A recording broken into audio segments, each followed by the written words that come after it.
Begin the questioning. Let me begin with Mandy Smithberger. Ms. Smithberger, in your written testimony, you talk about the Pentagon providing $334 billion to defense contractors that defrauded taxpayers over a recent 5-year period.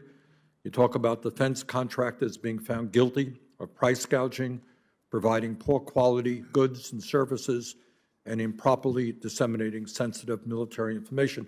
You talk about the Pentagon paying $10,000 for a plastic toilet seat, $71 for a pin that should have cost 5 cents, and paying nearly $2,300 for landing gear that should have cost $10. So my question is, how prevalent is fraud within the defense contracting industry? Thank you for the question. Speak as close as you can to the mic. Yeah. So apologies for that. So we know, anecdotally from these instances that you referred to, that POGO maintains a federal contractor misconduct database so that we can try and take advantage of what has been publicly reported. But I do think that we need to have a more comprehensive review on what the scale of these issues are, that we haven't had a review of how the department is using its suspension and debarment system to prevent us from continuing to do business with other contractors. It's easily in the billions of dollars. I suspect it's in the tens of billions of dollars, but we really need to have an authoritative look from independent auditors. Okay, thank you. Question for Bill Hartung. Bill, you note in your testimony that at least half of the Pentagon budget goes to private contractors. Is that a problem in its own right, or is the issue whether these corporations are held accountable to provide effective goods and services at a fair price? Thank you, Senator Sanders, for the question. I think it's both.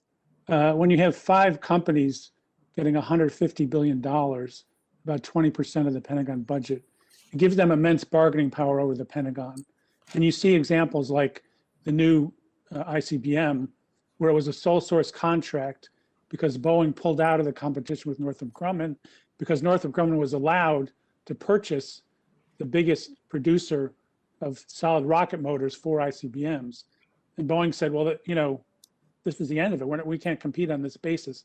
So these big companies and these big mergers, I think, just tilt the balance in favor of the contractors and against the taxpayers.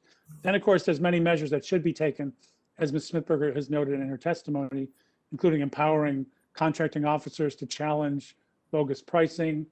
I think we need to, as I said, have an audit of contractor overhead. So I think there's a whole series of things that could be done. I think fly before you buy, so we're not buying planes like the F-35, which may never get off the runway and the numbers needed to meet our defense needs.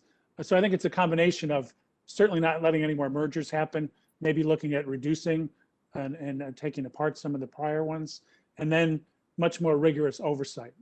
So I think it's a combination of the two. Good. Thank you very much.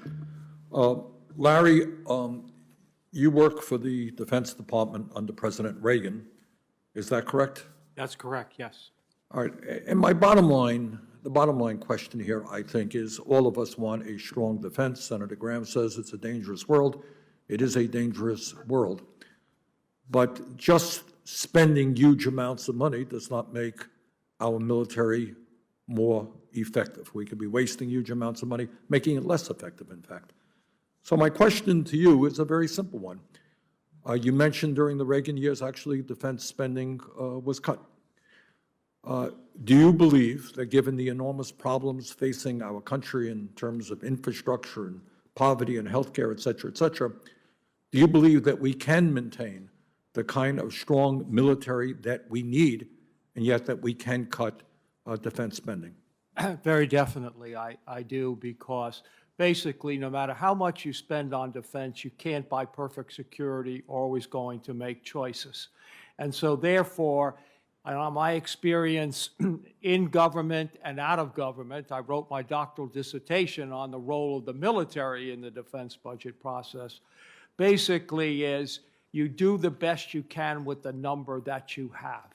And so therefore, if you told me today to go back to the Pentagon and you got $700 billion, I think I could provide security and deal with the debt And remember that the deficit is also a threat to national security.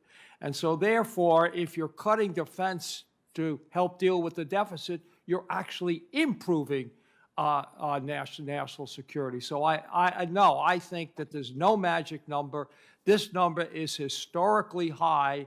And as I mentioned, and nobody pays much attention, we used to have military retirement in there with the numbers you're comparing from years ago. It's not there anymore. It's $100 billion that the Pentagon doesn't have to spend in this amount, but the taxpayer still spends it. Good. Okay, thank you very much. Senator King.